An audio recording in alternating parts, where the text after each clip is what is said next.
நான் தூங்கும் முன்னே நீ தூங்கி போனாய் தாயே, என் மேல் உனக்கென்ன கோபம்?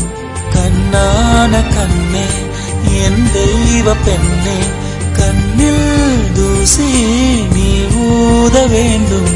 ஐயோ ஏன் இந்த சாபம் எல்லாம் என்றோ நான் செய்த பாவம்.